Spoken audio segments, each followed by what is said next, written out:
यज्ञ की सर्विस में थकावट नहीं होनी चाहिए, क्योंकि और ही ताकत मिलती जाती है। क्यों? क्योंकि इस सर्विस का नाम है रूहानी सर्विस।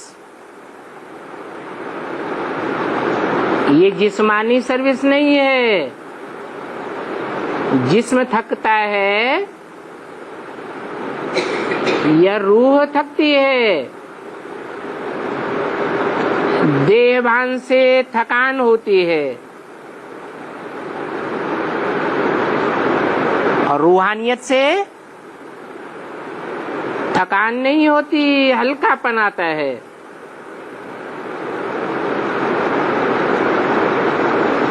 रूह का कनेक्शन डायरेक्ट सुप्रीम सोल से है। सुप्रीम सोल और रूहानी आत्माएं दोनों ही हल्की फुल्की स्टेज में हैं। तो रूहानी सर्विस में थकान नहीं आनी चाहिए। इसके लिए बाबा क्या मिसाल देते हैं?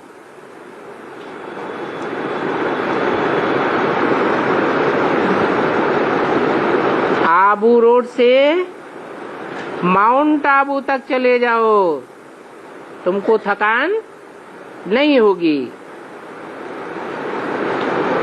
ऐसे तो हर कार्य में कमाई जरूर होती है। अभी तो सब ईश्वरीय सर्विस में हैं। आसुरी सर्विस में 8 घंटा, तो ईश्वरीय सर्विस में 12 घंटे। क्योंकि बाप तो बहुत इजाफा देते हैं। ईश्वरीय सेवा का इजाफा ज्यादा क्यों मिलता है?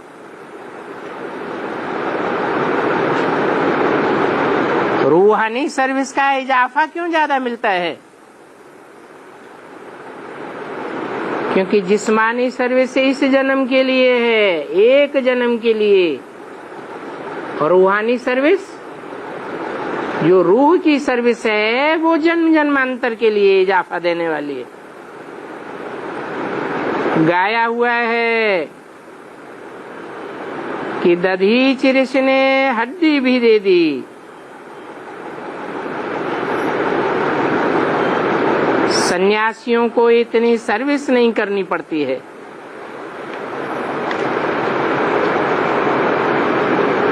और तुमको तो तन मन धन तीनों से बहुत सेवा करनी है। सन्यासी तो तन की इतनी सेवा नहीं कर सकेंगे, क्योंकि वो कर्म सन्यासी हैं। कर्म सन्यासी होने के कारण उनको कर्म करने की दरकार ही नहीं। तो तुमको तो सर्विस के मार्क्स बहुत हैं। बहुतों को सुख मिलने से उनको आशीर्वाद मिल जाती है, और जो अच्छी सर्विस करते हैं उनकी महिमा भी अच्छी होती है। कहते हैं ऐसे पर तो बलिहार जावे, और ऐसे रूहानी बाप से मिलता भी बहुत कुछ है। भारत को पवित्र, सुखी, शांत बनाना, यही तुम्हारी मेहनत है। तुम जितना शांति में रहते हो उतना शांति के वाइब्रेशन फैलाते हो। दुनिया को तो भुलाने में मेहनत करनी पड़ती है। शरीर का भान भूलता ही नहीं। क्यों? क्योंकि अपन को क्या समझते हैं? देह समझते हैं। और तुमको तो मेहनत नहीं लगनी चाहिए, शरीर का भुवन भूल जाता है। तो अपन को आत्मा समझ है, बाबा को याद करते रहें तो बहुत कल्याण है। और ये राजयोग की पढ़ाई है बड़ी सिंपल, और इसमें इम्तिहान भी एक ही है। बाप ने तो बड़ा अच्छा समझाया है। बाप को पहचान, बाप के बने तो जीवन मुक्ति जरूर मिलेगी। कब मिलेगी? जीवन मुक्ति कब मिलेगी? क्या बताया? बाप को पहचाने और पहचान करके बाप के बने। पहचानेंगे कैसे? कैसे पहचानेंगे? आत्मा का तो पहचान लिया, मैं आत्मा बिंदु, बाप की भी पहचान मिल गई। मुझे आत्मा बिंदु का बाप ज्योति बिंदु। अब उसके बने कैसे? मैं आत्मा बिंदु, मुझे आत्मा का बाप बिंदु। अब बाप के बने कैसे? कैसे बनना होता है? जैसे ब्रह्मा बाबा ने शरीर छोड़ दिया और मान लो उनका सूक्ष्म शरीर भी छूट जाए तो क्या रह जाएगा? अरे स्थूल शरीर भी छूट जाए, सूक्ष्म शरीर का भान भी छूट जाए तो क्या रह जाएगा? बिंदु रह जाएगा। तो बाप के बन गए कि नहीं? तो बने बाप के कोई? शरीर छोड़ के बनना है या शरीर रहते बनना है? शरीर रहते बाप का बनना है। क्यों? क्योंकि बाप का विरुद्ध है। साथ चलेंगे, साथ रहेंगे। अकेले चले जावेंगे क्या? अकेले तो नहीं जावेंगे। तो बाप साकार में आता है, तब कहा जाता है बाप की बने। बिंदी आत्मा बिंदी बाप की बने, ये तो कि कोई को समझ में नहीं आवेगा। बिंदी आत्मा कैसे तन मन धन से बाप की बनेगी? डायरेक्शन मिलने के लिए तो मुख चाहिए, और जो डायरेक्शन लेने वाला है उसको शरीर चाहिए, कान चाहिए, बुद्धि चाहिए, तब डायरेक्शन को फॉलो किया जाए। तब कहेंगे जीवन मुक्ति, अर्थात जीवन में रहते हुए मुक्ति। अगर जीवन ही छूट जाए तो उसे जीवन मुक्ति कहेंगे, फिर काहे की जीवन मुक्ति? तो बड़ी सहज सिंपल बात है। क्या सिंपल बात बताई? पहली बात, अपनी आत्मा को पहचाने। क्या पहचानना है आत्मा को? मैं आत्मा ज्योति बिंदु, बस ये पहचान हो गई आत्मा की। वो तो सभी आत्मा ज्योति बिंदु है, तो क्या खास पहचान हुई? हर आत्मा ज्योति बिंदु ही तो है। कीड़े मकोड़े पशु पक्षी सब क्या हैं? सब ज्योति बिंदु हैं। तो पहचान क्या हुई? हाँ, हमारी आत्मा 84 जन्मों में कौन कौन से पार्ट बजाती है। आत्मा एक्टर है तो एक्टर को अपनी एक्टिंग का पता होना चाहिए। कौन से टाइम पर, किस स्टेज पर, किन किन के साथ हमने क्या क्या पार्ट बजाया, तब कहेंगे आत्मा को अपनी पहचान हुई। अच्छा चलो इतना नहीं, कम से कम 84 जन्मों में से जो मुख्य जन्म है, पहला जन्म, उस पहले जन्म की तो पहचान होनी चाहिए कि मुझे आत्मा का पार्ट क्या है, मैं कौन सा देवता बनने वाली आत्मा हूं। फिर दूसरी बात आती है बाप को पहचानना। बाप की क्या स्टेज है आत्मा रूपी एक्टर्स के बीच में? बाप कैसे मुख्य एक्टर है, हमारा बाप कैसे डायरेक्टर है, कैसे सारी दुनिया का प्रिसेप्टर है, सारी दुनिया को चेंज करने वाला है। तो बड़ा सहज है बाप को पहचानना, अपनी आत्मा को पहचानना और फिर बाप से जीवन मुक्ति लेना। शरीर निर्वाह के लिए तो सबको टाइम चाहिए। सबके दुखों की कंप्लेंट सुनने वाला एक ही बाप है, परंतु कंप्लेंट करना भक्ति है और कंप्लीट बनना ज्ञान है। ये भक्ति करना भी कंप्लेंट है, क्योंकि भक्ति में रावण दुखी करता है। कंप्लेंट के पिछाड़ी कंप्लेंट ये दुख की होती रहती है। सतयुग में तो दुख की कंप्लेंट नहीं होती है। सतयुग में हर आत्मा को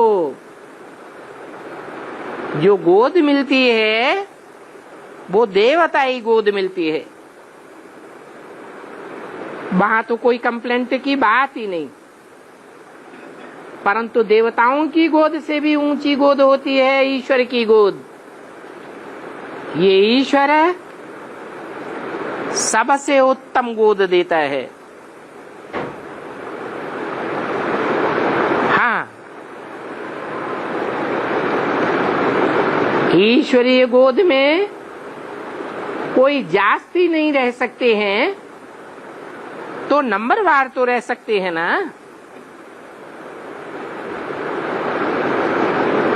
कोई चाहे कि हम सतयुग में जास्ती रहें, परंतु सतयुग में भी जास्ती रह नहीं सकते और दुख में भी कोई जास्ती नहीं रहना चाहेंगे। अच्छा, ओम शांति। दूसरा रात्रि क्लास है 19/9/64 का।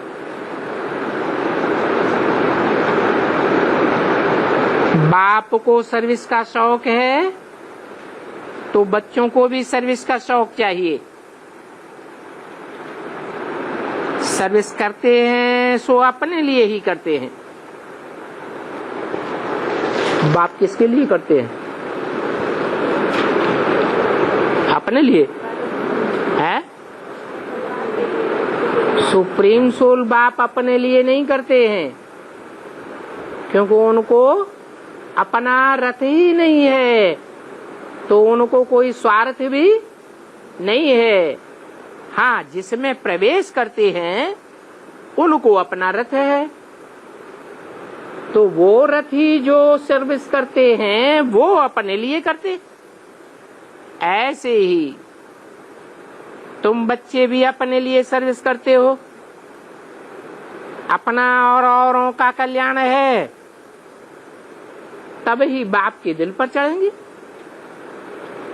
हाँ, दिल वाला बाप तो एक ही है। उनको तो न देवता कहेंगे और न मनुष्य कहेंगे। किनको? जो एक एक की दिल लेने वाला बाप है, वो न देवता बनता है और न मनुष्य बनता है। मनुष्य क्यों नहीं? मनुष्य तन में आता है तो मनुष्य नहीं बनता। क्यों नहीं बनता? मनुष्य किसे कहा जाता है? मनुष्य उसे कहा जाता है जिसको मन हो, मन चलायमान होता है, इसलिए मनुष्य कहा जाता है। मनुष्य का मन एक सेकंड भी स्थिर नहीं रहता, इसलिए मनु की औलाद मनुष्य कहा जाता है। सोचता विचारता है, संकल्प विकल्प करता है, और भगवान को तो सोचने विचारने की जरूरत ही नहीं। क्यों सोचने विचारने की जरूरत नहीं है? मनुष्य तो सोचता है, विचारता है, क्योंकि मन उसका चंचल है। भगवान को सोचने विचारने की जरूरत क्यों नहीं है? क्योंकि वो तो जन्म मरण के चक्र में ही नहीं आता, और हम मनुष्य आत्माएं तो जन्म मरण के चक्र में आती हैं। तो हमको मनन चिंतन मंथन करना पड़ता है कि 84 जन्मों में हमने कैसे कैसे जन्म लिए। वो तो हम आत्माओं का बाप है। बाप देखते हैं सब बच्चे दुखी हैं तो आ जाते हैं, क्योंकि बच्चों को बाप के घर परम धाम का रास्ता कोई नहीं बता सकता। इतने बड़े बड़े धर्म पिताएं आए, इब्राहिम, बुद्ध, क्राइस्ट आदि, कोई ने शांति धाम का रास्ता नहीं बताया। खुद भी अशांत होते गए और सारी दुनिया भी अशांत होती गई। तो देखो, परम धाम का रास्ता सिवाय बाप और तुम बच्चों के कोई बता ही नहीं सकता। तो जैसे बाप रहमदिल है, तुम बच्चों को भी रहमदिल बनना है। दुनिया तो इन बातों में घोर अंधियारे में है। सब कुंभकर्ण की नींद में सोए पड़े हैं। रावण संप्रदाय है ना, नाम तो सबके अलग अलग रखे हुए हैं। क्यों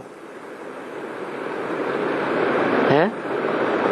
कुंभकर्ण, रावण आदि, ये अलग अलग नाम सबके क्यों रखे हुए हैं? क्योंकि सबके काम अलग अलग है। हर आत्मा का पार्ट अलग अलग है। एक आत्मा का पार्ट दूसरी आत्मा के पार्ट से मिल नहीं सकता, इसलिए काम के आधार पर शास्त्रों में नाम भी अलग अलग है।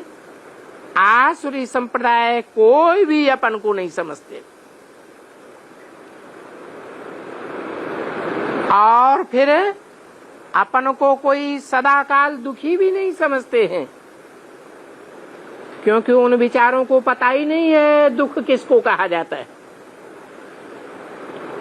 मनुष्य कहते हैं बहुत दुख है, फिर कहते हैं परमात्मा ने ये दुख की सृष्टि रची ही क्यों?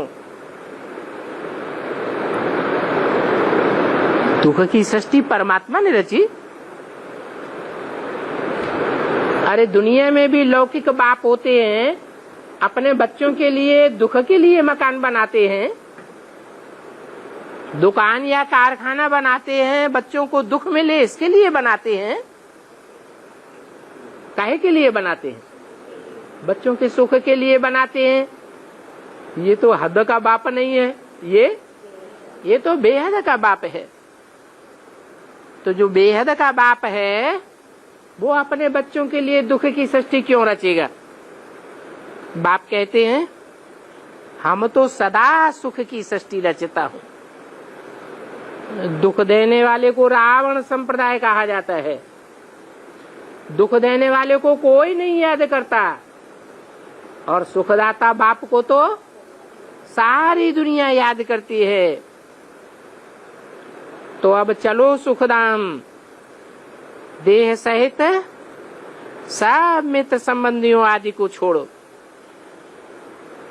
अब सब संबंधियों से मोह तोड़ करके मेरे साथ चलो, मेरे साथ बुद्धि का योग जोड़ो। बाप कहते हैं अब मैं लेने आया हुआ हूं, परंतु ये बात खुद समझनी है और दूसरों को भी समझानी है कि बाप लेने के लिए आए हुए हैं। तो किसी को छोड़ जावेंगे क्या? हैं? जब लेने बाप आया है तो कोई बच्चों को छोड़ जावेगा क्या? नहीं। परंतु ये बात कोई को समझा ही नहीं सकते।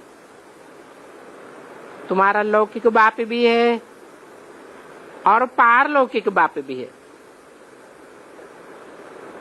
ये एक ही बार अथाह सुख देने के लिए आते हैं और कल्प पहले जिन्होंने लिया है वो ही लेते हैं। बाप है, फिर माता पिता भी है और तुम बच्चे भाई बहन हो, बाकी और कोई संबंध नहीं रहता। गाते भी हैं हम सब ब्रदर्स हैं, एक बाप के बच्चे हैं। क्या गाते हैं? मंदिर में जाते हैं तो भी गाते हैं तुम माता पिता हम बालक तेरे। और वैसे भी मनुष्य कहते हैं हिंदू मुस्लिम सिख ईसाई सब आपस में भाई भाई। तो ब्रदर्स हुए ना, प्रजापिता ब्रह्मा की संतान सब भाई बहन ठहरे। परंतु वो बात कोई को समझाना और उस अवस्था में टिकना ये बहुत मुश्किल है। इसमें बुद्धि की बड़ी समझ चाहिए। जानते भी हैं अब मौत सामने खड़ा है, मौत आने से पहले बाप से पूरा वर्षा तो ले लेवे हैं, परंतु वर्षा पूरा उनको मिलेगा जो कर्मातीत अवस्था को पावेंगे। और कर्मातीत अवस्था में रह करके खूब सर्विस करेंगे। क्या अभी सर्विस नहीं करते हैं क्या? अभी क्या करते हैं? सर्विस करते हैं कि डिसर्विस करते हैं? अभी वर्षा ले रहे हैं कि नहीं ले रहे हैं? है अभी सर्विस करते हैं कि डिसर्विस करते हैं? है आत्मा में विकारों की रग लगी हुई है या छूट गई है? तो जिनकी आत्मा में विकारों की रग लगी हुई है वो एक दूसरे को दुख देंगे या सुख देंगे? हाँ, सर्विस करने की हिम्मत बच्चे करते हैं। तो जो हिम्मत करते हैं उनको बाप दादा मदद कर देते हैं। तो सारी सर्विस कौन करता है? बाप दादा सर्विस करते हैं। अभी आगे चल करके जब तुम बच्चों की कर्मातीत अवस्था हो जाएगी तब तुम बहुत सर्विस करेंगे और उस समय जो सर्विस करेंगे उसका तुमको उजूरा भी मिलेगा। क्या? पूरा सुख शांति का बाप से वर्षा ले लेंगे। यहाँ तुम जीते जी बाप की गोद में जाते हो, खुशी से जाते हो। जब तुमको ये निश्चय हो जाता है ये वो ही हमारा बेहद का बाप है जिससे राजाई पद मिलता है, तो देखो सिर्फ मुख से बाबा कहने से मीठा मुख नहीं होगा। बाबा से तो हम बहुत साहूकार पद्मा पदमवती बनते हैं। सिर्फ दूसरे जन्म की बात है। मनुष्य समझते हैं काला मुंह तो कर ले फिर होगा सो देखा जाएगा। वहां तो पता नहीं मिला मिला न मिला, ये तो अगले जन्म की बात है। बाप कहते हैं जिन्होंने कल्प पहले आकर के लिया है वो ही आकर के लेंगे, वो ही आकर के ब्राह्मण बनेंगे और पवित्र बनेंगे। अगर शूद्र कुल में गया तो ये मरा। माया बड़ी बलवान है, अच्छों अच्छों की बुद्धि पर ताला लगाए देती है। बाप है ज्ञान का सागर। कहते हैं यहाँ आते हैं तो यहाँ शांति बहुत मिलती है। बाप कहते हैं ये शांति, ये आनंद अविनाशी आनंद बन जाएगा। बाप आते ही हैं पुरुषार्थ कराने के लिए। अब जो पुरुषार्थ करते हैं वो तो छिपे नहीं रहते, उनको सर्विस वगैरह फ्री बैठने में सुख ही नहीं आता है। अगर फ्री बैठेंगे तो मुफ्त अपने को घाटा लगावेंगे। 1964 की वाणी का दूसरा पेज। ये तो बच्चे जानते हैं। सबसे अच्छा मंदिर कौन सा है?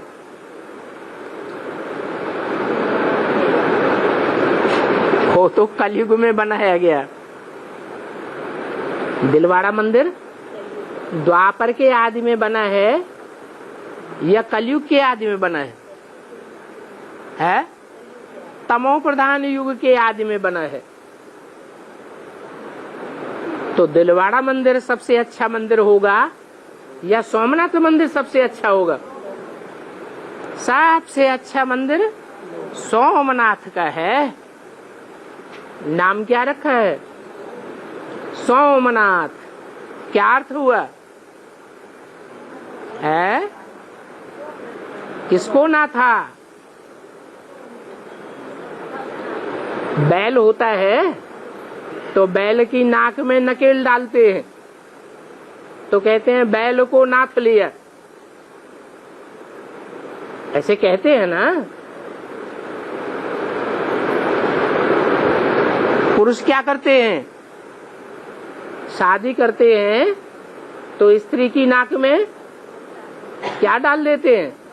नथ नहीं डाल देते हैं। कहते हैं चकराता में स्त्रियां 5 पति करती थी तो उनको 5 नथ डाल देते थे, एक के बाद एक नथ बदलते जाते थे।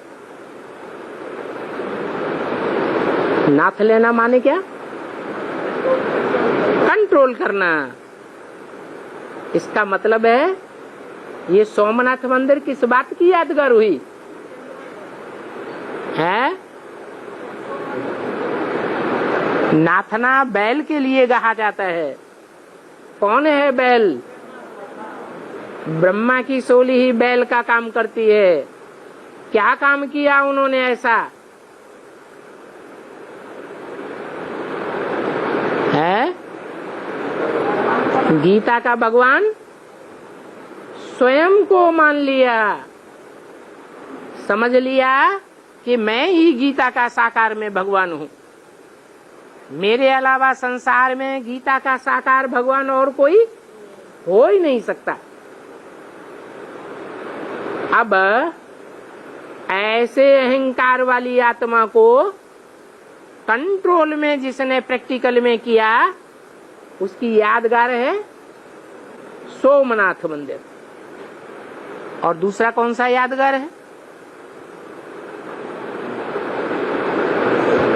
पशुपतिनाथ मंदिर। तो देखो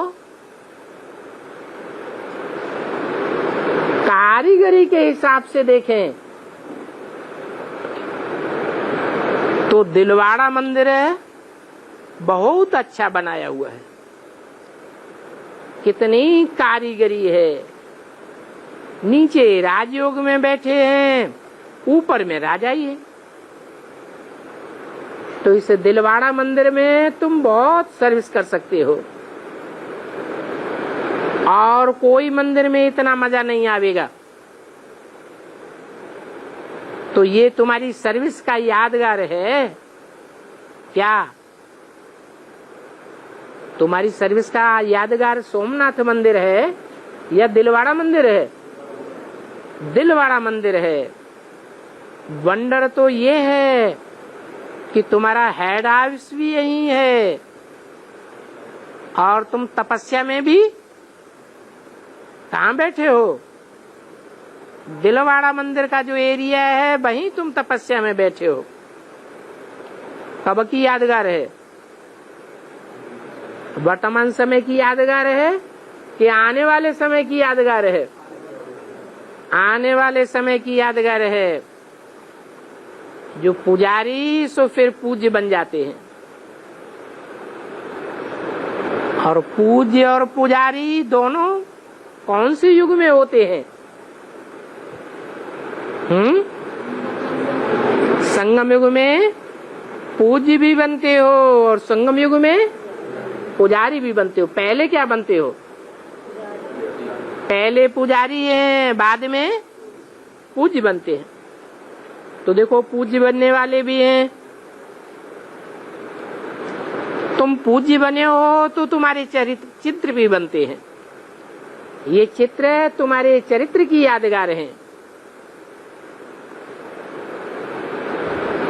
अभी सर्विस का इतना अर्जुन मजा नहीं आता है। तुम जाकर के बुद्धि दो तो वो बेचारे बंडर खावेंगे।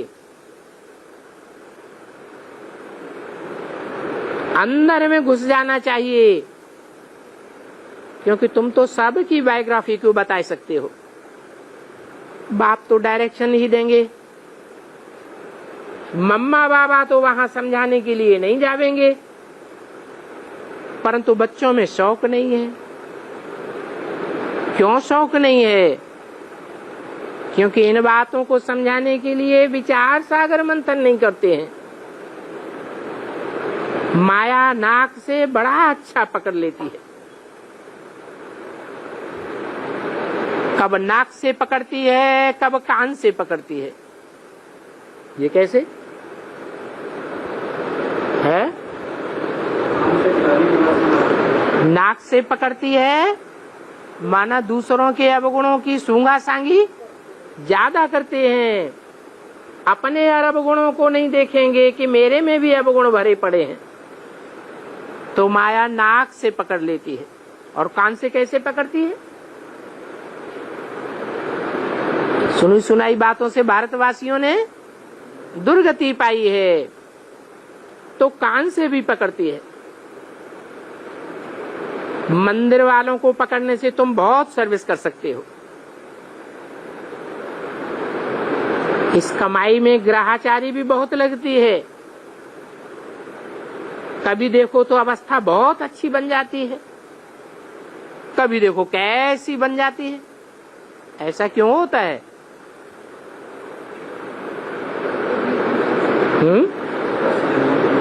हाँ, 63 जन्मों की रील अभी संगम युग में घूमती है। तो सर्विस में तुम बच्चों को लग जाना चाहिए, और सर्विस में बड़ा रमतबाज चाहिए।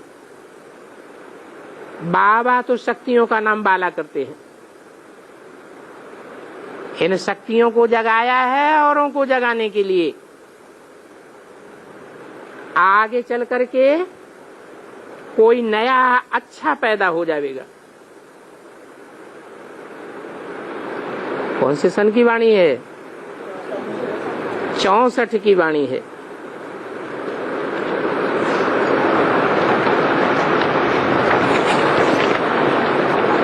अगला रात्रि क्लास है 21/9/64 का।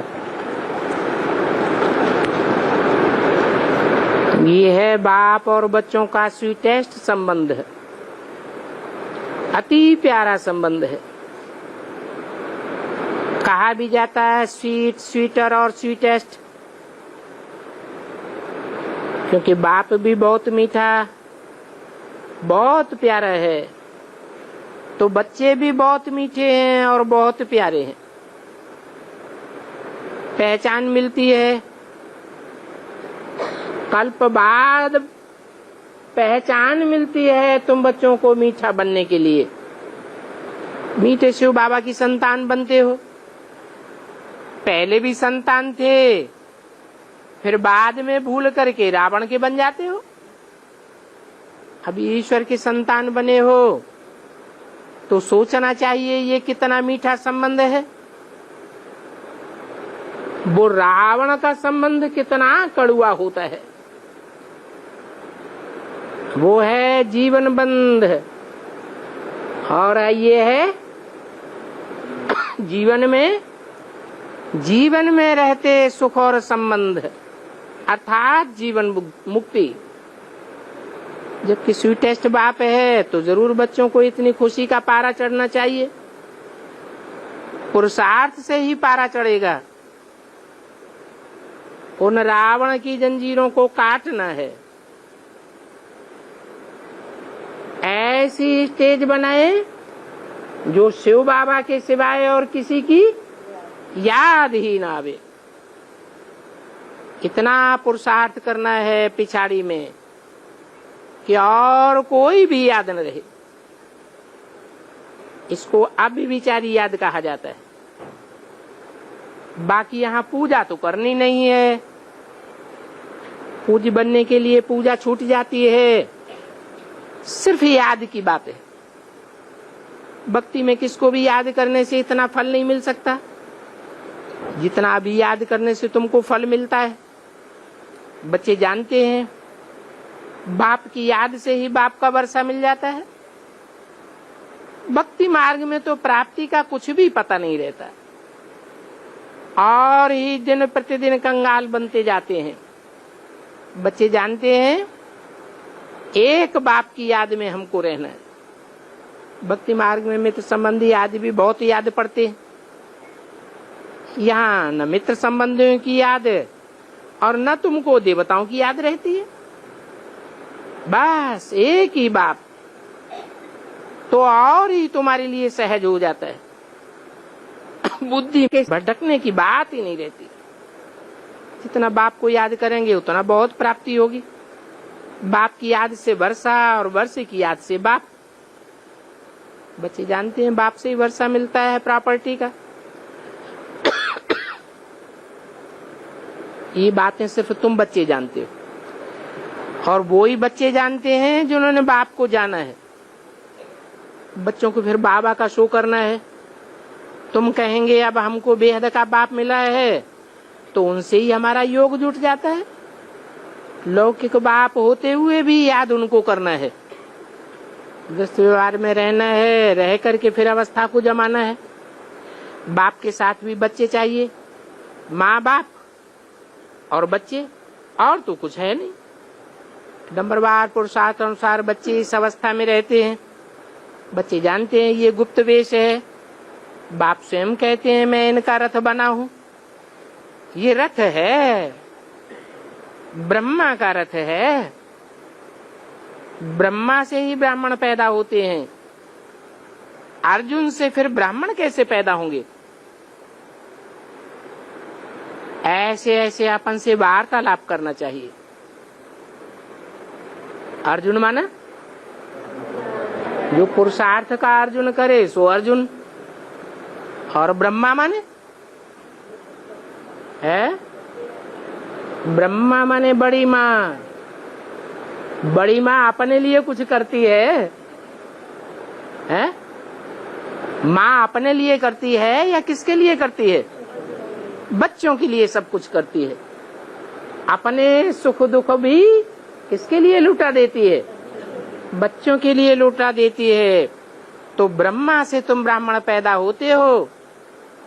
अर्जुन से कोई ब्राह्मण पैदा नहीं होते हैं। बाबा आया हुआ है। और गीता में तो सिर्फ लिखा है युद्ध का मैदान। यादव कौरव पांडव क्या करत भय है तो पांडव कौरव ना। वास्तव में पांडव भी लड़ाई नहीं लड़ते हैं। इन बातों को तुम अभी समझते हो। यादव तो वो हैं। आगे यूरोपवासी यादव कहते थे। अभी नाम बदला। अभी यूरोपवासी क्यों नहीं कहते हैं? कौरव, पांडव, यादव महाभारत में कहाँ की बातें है? नहीं, संगम युग की तो ये बात हुई, लेकिन टाइम कौन सा था और स्थान कौन सा था? भारत था।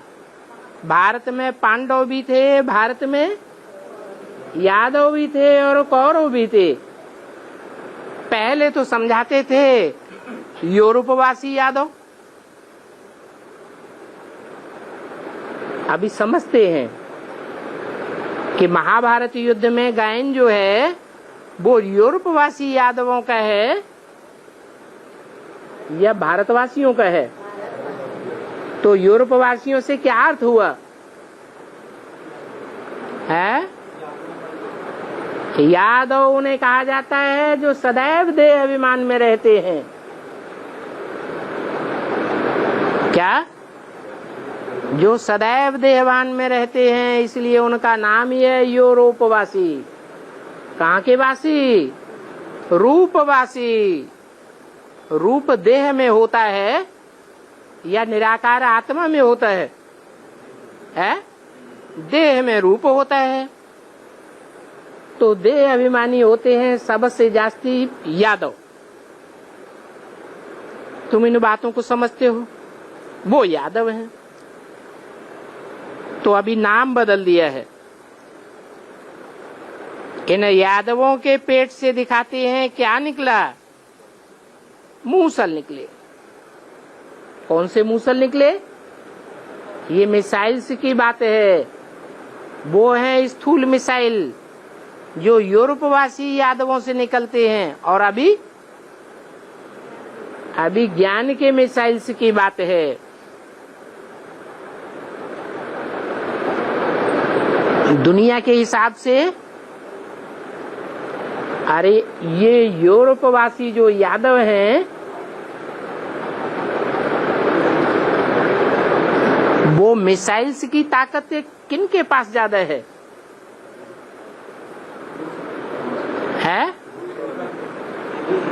यूरोप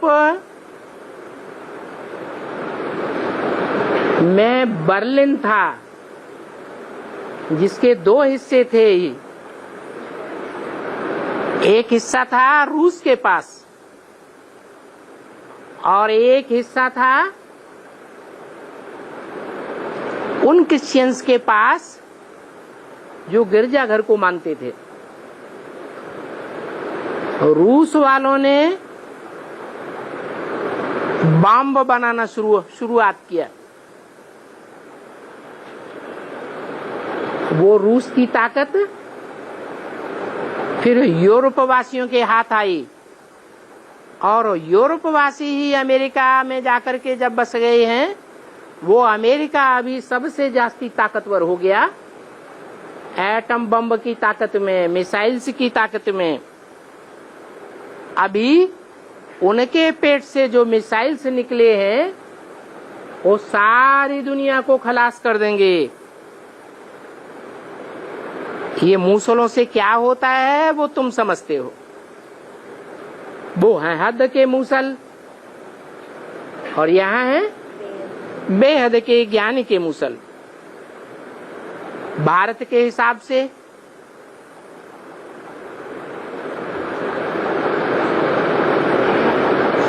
दिल्ली है स्थापनाकारी और बंबई है विनाशकारी। तो यादवों का देश भारत में कौन सा हुआ? दिल्ली हुआ, बंबई हुआ।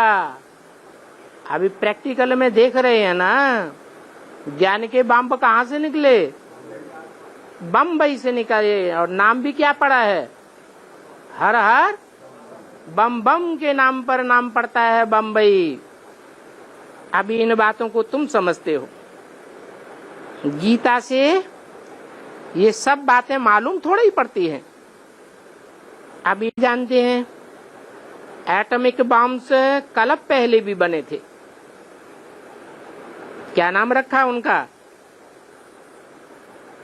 एटॉमिक बॉम्ब्स, वो हैं एटॉमिक बॉम्ब्स, और तुम्हारे हैं आत्मिक बॉम्ब। सबसे बड़ा बॉम्ब कौन सा है? आत्मिक बॉम्ब में सबसे बड़ा बॉम्ब कौन सा है? परमात्मा प्रत्यक्षता बॉम्ब। तुम तो बाप के सन्मुख बैठे हो, माने तुमको तो बाप की प्रत्यक्षता हो गई। अभी दुनिया वालों के सामने बाप प्रत्यक्ष होना है। बाप संगम पर बैठ तुमको सुनाते हैं। गीत भी है जो पिया के साथ है, उनके लिए बरसाते हैं। बच्चों को चलते फिरते उठते खुशी का पहाड़ा चढ़ा रहना चाहिए। तुम गृहस्थ व्यवहार से अलग हो गए, कल पहले भी हुए होंगे, कल पहले भी तुम नदी पार करके आए होंगे। कौन सी नदी पार की थी? है विषय वैतरणी नदी पार की थी, बाकी तो और कोई बात नहीं है।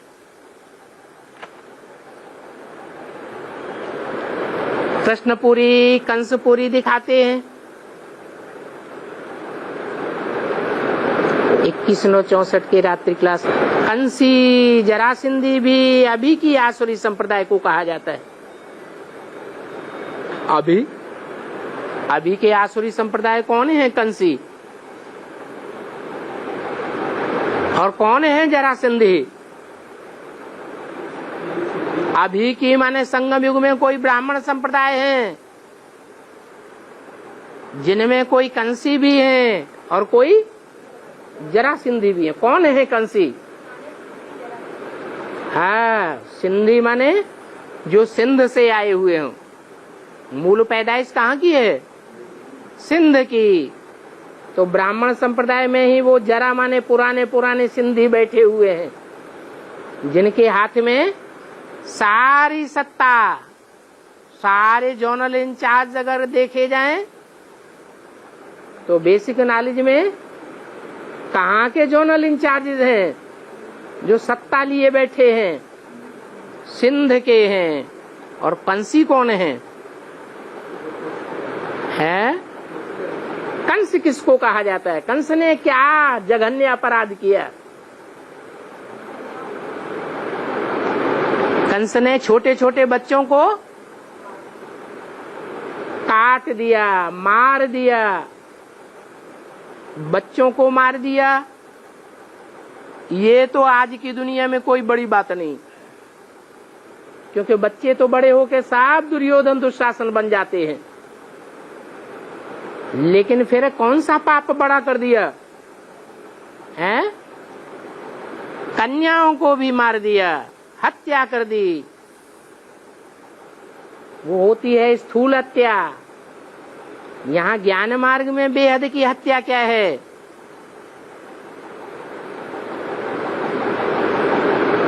कन्याओं की बेहद की हत्या कैसे हो रही है? हैं? नहीं, कन्याएं चाहे छोटी हो चाहे बड़ी हो, अगर उनको विकारी बनाई दिया, अगर उनकी शादी कर दी ज्ञान में चलते हुए भी, तो क्या बन गए? हैं? कंसी बन जाते हैं। ये अभी की यादगार है। देवताओं का पाप तो पुरानी इस दुनिया में, पुरानी सृष्टि में हो ही नहीं सकता। इस पुरानी सृष्टि में देवताएं कहाँ हैं? तो देखो, उन्होंने शास्त्रों में कृष्ण का नाम भूल से डाल दिया है। नाम किसका होना चाहिए? है? उन्होंने नाम डाल दिया है, कृष्ण था कन्याओं का, गौओं का रक्षक। लेकिन कृष्ण ने रक्षा नहीं की। किसने रक्षा की? रक्षा तो शिव बाबा ने की है।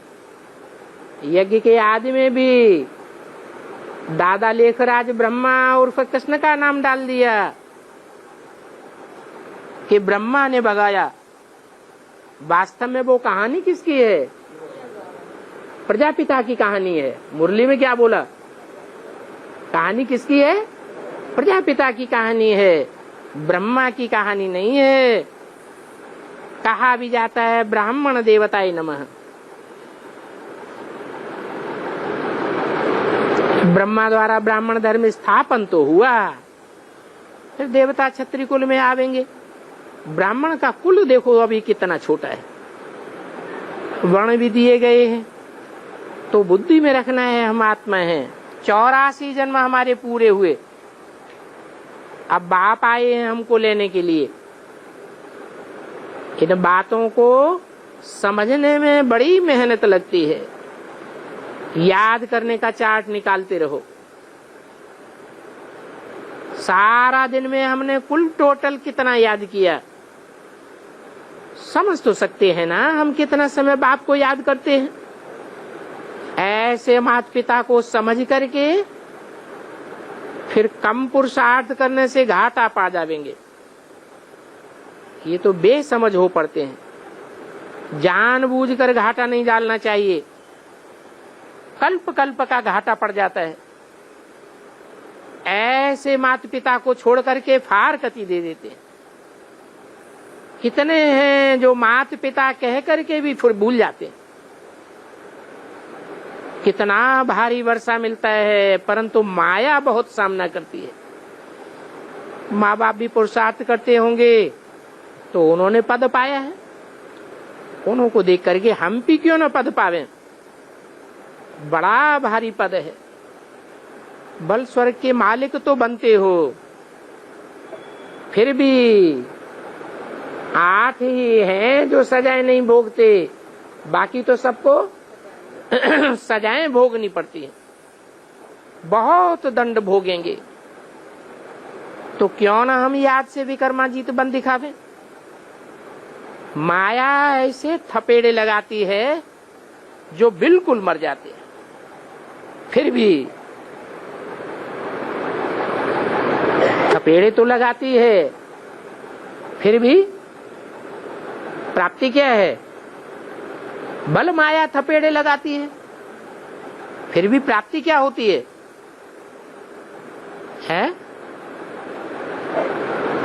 जो छोड़ के चले जाते हैं वो भी स्वर्ग में आवेंगे या नहीं आवेंगे? वो भी स्वर्ग में आवेंगे। एक बार ब्राह्मण कुल में आया है तो देवता तो जरूर बनेगा, परंतु पद कम पा जाते हैं। तो ये तो फखुर हुआ कि हम स्वर्ग में तो आवेंगे, परंतु माया ऐसी है जो पद को एकदम फांक कर देती है। अच्छा, ओम शांति।